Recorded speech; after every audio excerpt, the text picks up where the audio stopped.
Hey everyone, how are you all doing today? Welcome back to Darth Vader 2020, issue number 11. Now I'm going to give you my thoughts on this comic at the very end of this, unfiltered, but I don't want to ruin anything. So let's just go on with the comic. We will continue from the very beginning. And if you haven't caught up, please feel free to go do that right now. I have all of the videos in sequential order, going back from 2017, from those comics that Marvel made. So they're all in sequential order in a playlist for you, ready to go. And if you are caught up, then let's begin. Darth Vader survives every single one of the Emperor's tests. The assassin Ochi and his droid crush the Umbaran's fleet of Star Destroyers. Even the mighty tentacled horror from Red Space is no match for the Dark Lord. Now Vader bends the monster from Red Space to his will through the dark side of the Force, and begins an assault on Palpatine's secret world of Exegol. So finally in this comic, Vader lands on Exegol. He is there, he is ready to enter Sidious's chamber, Sidious's temple, when Ochi of Bestoon runs up to Sidious from the outside and screams, "My lord,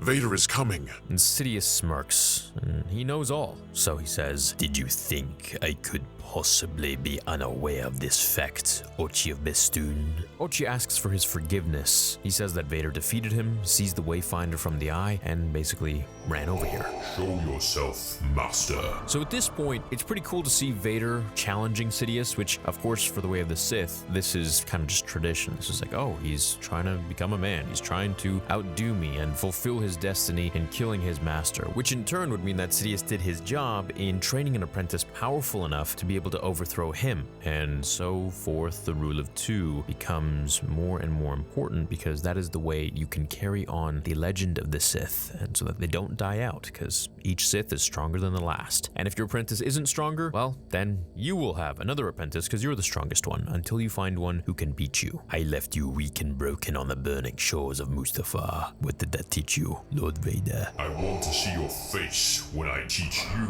what it is to fear.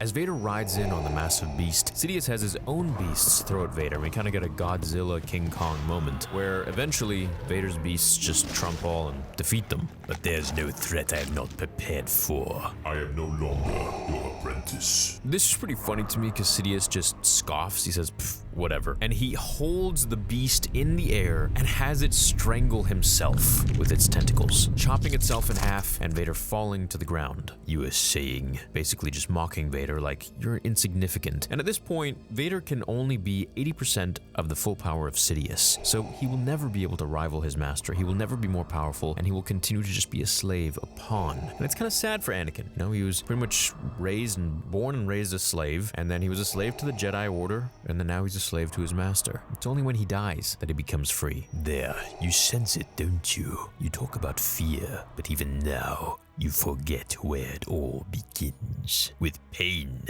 Vader walks through a whole bunch of abominations being created, and as we can see, it seems like some of them might just be Snoke. Walking past the hand of Luke Skywalker, or I assume is the hand of Luke Skywalker, Sidious says, "I used it all to make all of these things. I can use it to make anything." I guess Snoke is partially made from Luke's hand. This could be why he has blue eyes as well. As Sidious unleashes some weird mutant Ninja Turtle Sith wannabes on Vader, Ochi of Bestoon says, "What? I thought there was only two Sith." And Vader says, "These are not Sith. "But they could be, should you fall." I will never fall." Vader discards of them, but he gets his butt beat a little bit until finally destroying them. Then we get the Force cultists or Force priests, and they are all attacking Vader, or about to, with these elongated knives. No match for Vader though. He basically just deactivates his lightsaber, controls the Force, and does a little Yondu move, and throws all of the swords, all of the daggers back into their assailants. Now of course, as Ochi moves through the path that Vader makes before them,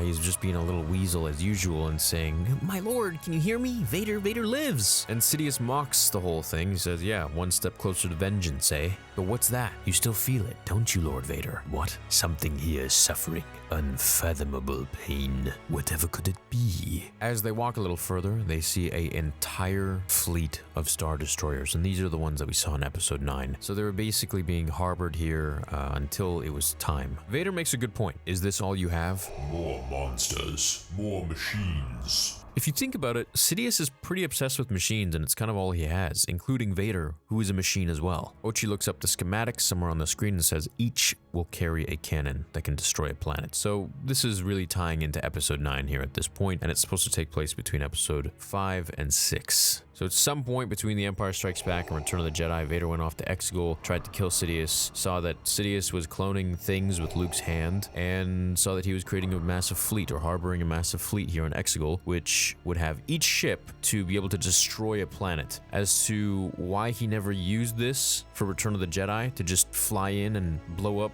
the forest moon of Endor, yeah, I don't know, but that's where we are. As they continue the path, they eventually enter this massive chamber housing a giant red kyber crystal. How is it red? Well, it's suffering, and as we know now, kyber crystals are organic, they're living things, and in order to turn them red, you have to make them bleed, so you have to pour suffering and pain and anguish into them. Now, as it's said, the living mineral that powers every lightsaber, but a saber uses just the tiniest shard. To power the cannons of my fleet, I have harvested a mountain. Ochi covers his ears wide as a scream, and Vader says, Kyber is a living thing, and to serve a Sith, the Kyber must suffer. It blows off the helmet of Ochi, and we finally get to see his face. He's looking a little bit like a Maz Kanata sort of thing, but slash Ninja Turtle. Vader stands amidst the power of the howl of the Kyber crystals. Now, I imagine they probably sound something like Harry Potter and the Goblet of Fire. They probably sound like the egg when it was opened not underwater.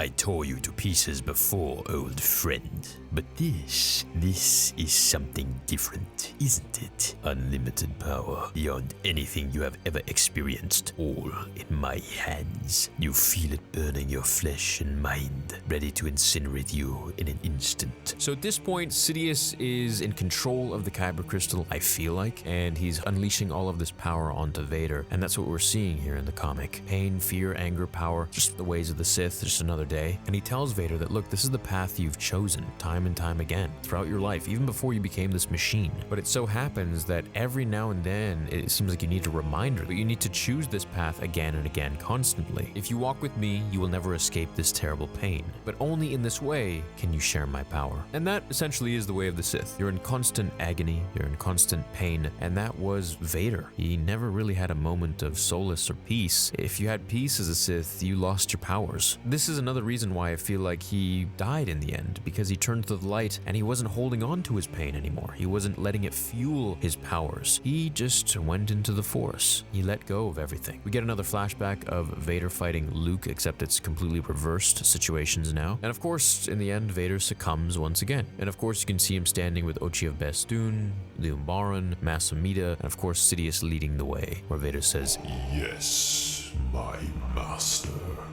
On to issue number 12, which I don't really know what will happen in that. It says Darth Vader hunts down the pilot who defied him at the Death Star, Han Solo. So I guess we're going real original trilogy, which is going to be cool. It's going to be called War of the Bounty Hunter's Prelude into the Trap. So my thoughts on this comic, I really dislike it. And I can't say that enough. I just think it's an abomination completely to add in a story that's connecting something that George Lucas didn't approve and didn't care for and didn't even envision, and to try and tie it into this episode 9 that we all know, even today, after J.J. Abrams just said a couple days ago in that Collider interview that there was no plan. Like, he didn't have any sort of, there was no outline. And it bugs me that they're trying to bridge a massive gap between two very far distances by creating convoluted stories and trying to create things so it makes sense, instead of having had that plan so it would make sense from the very beginning. You wouldn't have to create all of these things in between, because you would have had them all created as you went, because there would have been an end and the beginning. And in the middle, we wouldn't just need to fill something in so that it looks like there's something there and make it up as you go kind of thing. So to me, Vader going to Exegol doesn't make any sense. It just doesn't feel authentic to me. And if it does to you, please don't let my words invalidate your feelings and how you enjoy the story. I covered the comic for you because I know you guys love it, but I'm really not feeling this. This is just,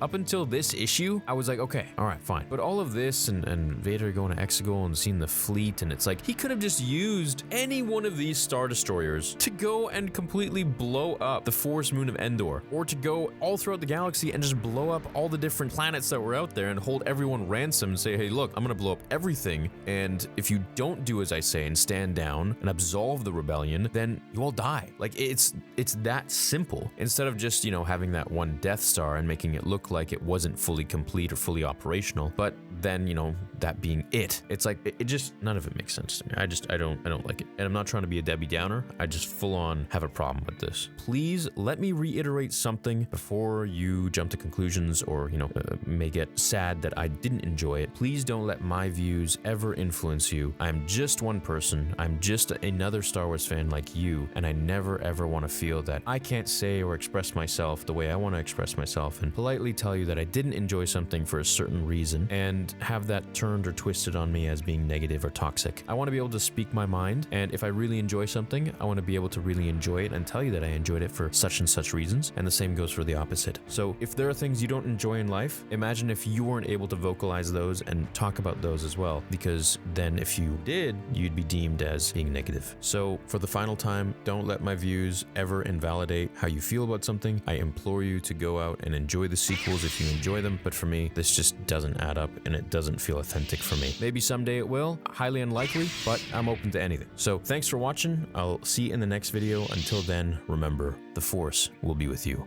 always.